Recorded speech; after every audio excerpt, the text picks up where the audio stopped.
Hi, James.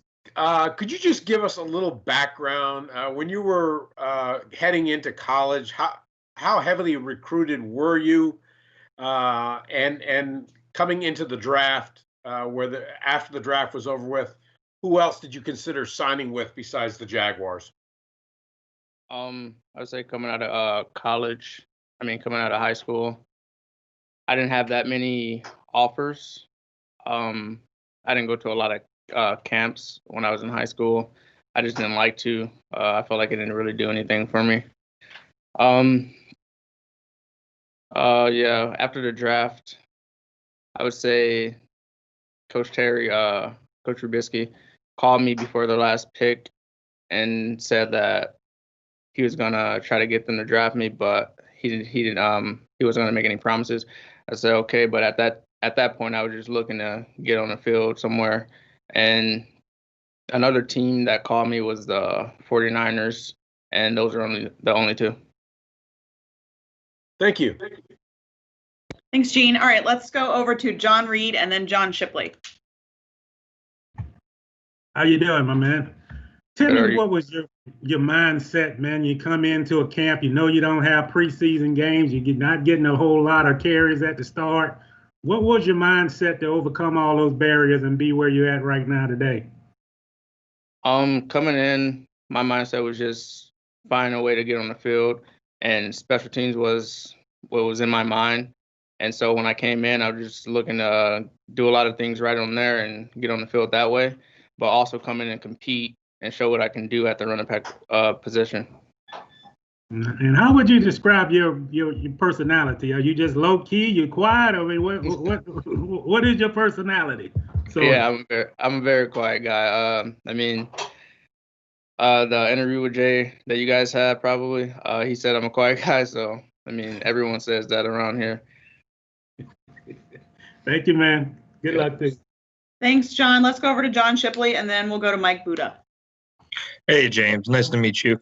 As a rookie, with there being no preseason and everything, how big has it to have coaches like Coach Robisky and then even Coach Denard Robinson out there with you? It's great. They teach us a lot of stuff. A lot of people do say that not having preseason games makes it hard. Can't really know what someone can do in a live situation. But with the practices we've had, I think I've done enough to show what I can do. A lot of guys say my vision is great. Just having those guys and them teaching me different ways to learn stuff helps out a lot. Thanks, James. Thanks, John. Let's go over to Mike Buda and then Derek Bain. Mike, you just need to unmute yourself. Hey, James. Hope all is well. Obviously, Fred VanVleet, Fred is a big sports icon in Rockford, big role model for all the kids here. How important is it for you to be that kind of a role model for your hometown? It means a lot. For me, I think it's just great because I know there's a lot of kids that obviously have the same dream. And for me, a message for me to them is just keep working, and you never know what could happen, and never take a day off. And has it hit you yet that, you're starting an NFL game on Sunday in 2 days? I don't really think so. I always kind of go about things the same way. I'm quiet, so I don't really let things get to me. So, no, it hasn't. Thanks, James. Thanks, Mike. Let's go over to Derek Bain, and then we'll go to Jordan DeLugo. Hey, James. I just wanted to say you've been, working for this goal basically your whole life. This was your dream as a kid, and to know that you're right there now. You're the starting running back in the NFL. What does it mean to you that all the hard work has paid off? I would say it didn't pay off just yet. I still got to play, but it means a lot for me and my family. I'm in a position to try to take care of them. Well, I will take care of them, but there's a long season, and I still got to continue to work hard and just go out there and help my team. What was your family's reaction when they found out you made the team and are not a starter? Um, yeah, it was pretty. They were pretty excited. They actually found out before me. I was on FaceTime with them, and they were seeing stuff all over social media. But yeah, I was just sitting in the hotel room and watching TV while I was FaceTiming them, and then they kind of just erupted after that. Thanks, James. Thanks, Derek. Let's go over to Jordan DeLugo and then Mark Long. Hey, James. The Colts, they've got quite a bit of talent in their front seven.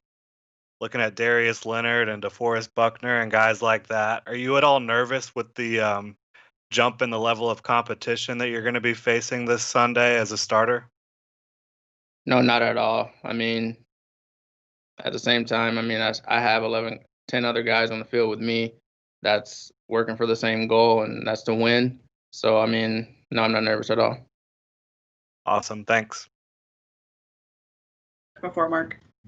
Yeah, James, I have a couple for you, but I'm curious, why are you so quiet? Is that were you raised that way? I think you're the oldest of three, right? Yeah. So is there any reason you can put your finger on as to, why you just don't say a lot? No, I think I just grew up not saying much at all and just kind of stuck that way. And Josh Allen was saying yesterday that he talks a lot to you on the field, but he says he can't tell if you're saying anything back to him at all. He's like, he's even talking some trash. You get any of that? Do you hear it? Do you even respond? Do you respond under your breath? I kind of just laugh and smile and really just wave it off. And then take me back to the combine. You really performed well there. I crushed it on some of the weights and stuff.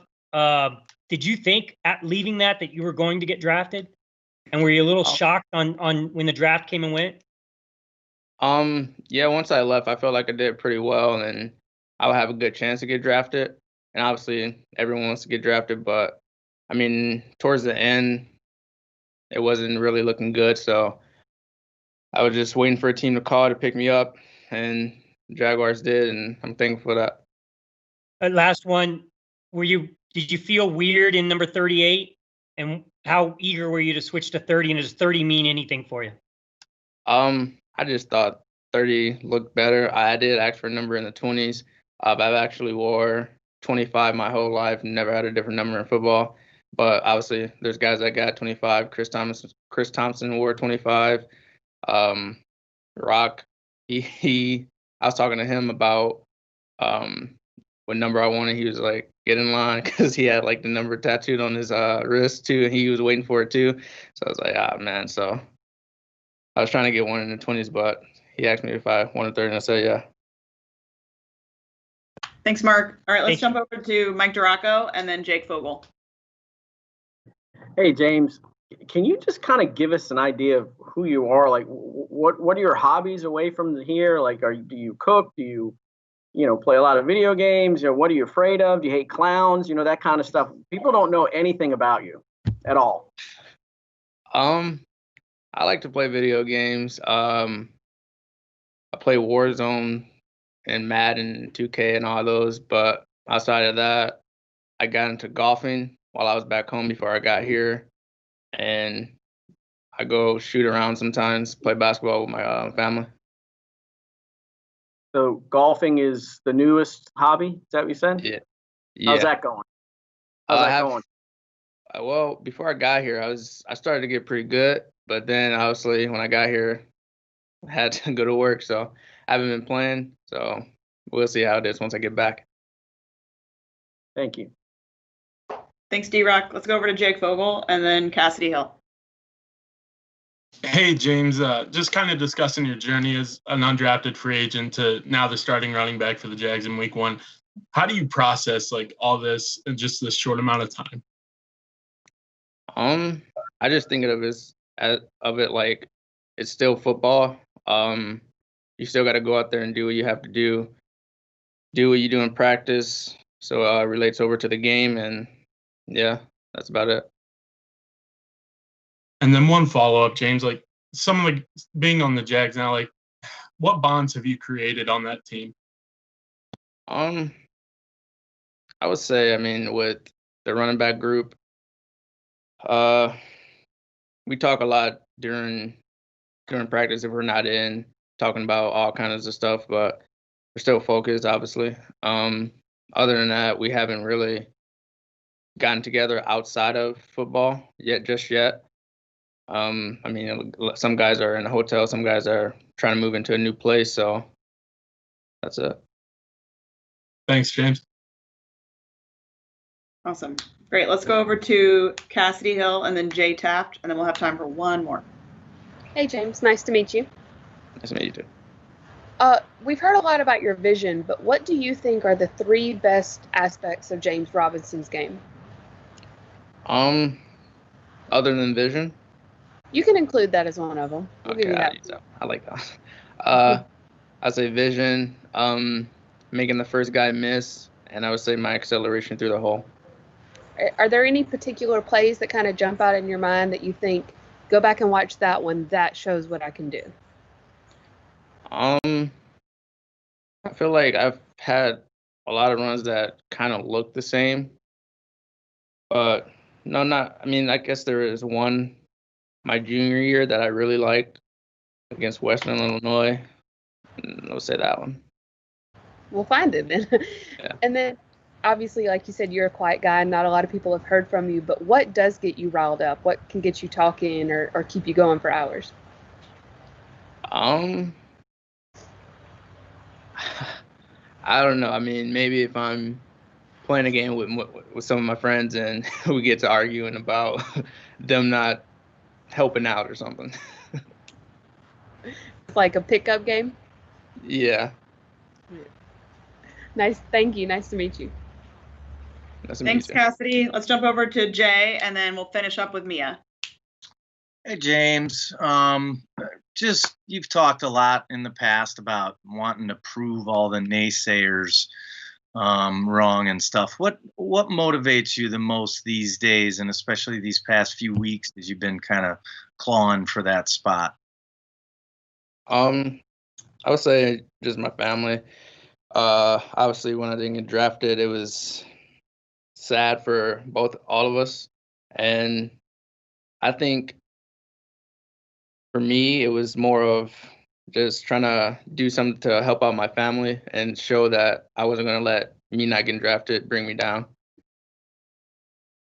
Real quick, has it been tougher with the COVID situation and everything going on with the pandemic? Has it been tougher to kind of build some chemistry with your teammates and kind of fit in without having that off the field aspect? No, I think we have some time between meetings and practice to talk to each other, so we use that time well. And yeah, I'm pretty sure once we get together off the field, it'll be fine. I mean, it won't be awkward or anything. Great. You ready for Sunday, buddy? Yeah, of course. All right. Thanks. Good luck. Thanks, Jay. Let's wrap up with Mia. Hey, James, what I'm most curious about from Leonard, the day that Leonard was released, A, what was your reaction? And B, at what point from then on were you told or did you realize, oh man, like I'm one of the guys, if not the guy now? When it happened, it was like right before a team meeting, so everyone in the room was kind of just like shocked because obviously he's been practicing with us the whole time and it kind of just happened. But yeah, I would say a lot of people were just shocked, and after that it was just kind of like the next guy up, and I just kept going out there and doing what I can. So did Doug or Terry ever sit you down and say, hey, it's gonna be you, like we're looking at you? No. No one really said anything to me. It was just kind of like we had some guys in the room that were kind of on special teams, and then it was me, Chris, Rock, and Ziggy all in the room. And Rockwell, he got sick again, I think. And then Ziggy, then it's kind of just like three or four of us from there. And it just kind of just went up from there. I mean, everyone just kept moving up. Thanks, Mia. All right, James, I get the last question. I hear you have dogs, and I just wanted to know about them because it's a long day. What are their names? One's Benji and one's Letty. Amazing. What breed? One's a Husky mix and a Bull Mastiff mix. Perfect. Well, welcome to Jacksonville. I hope they enjoy running on the beach. Yeah, I don't think they like the sun as much. Yeah. Well, thank you. You're all wrapped up. We appreciate your time today. Welcome to the team and welcome to Jacksonville. Thank you.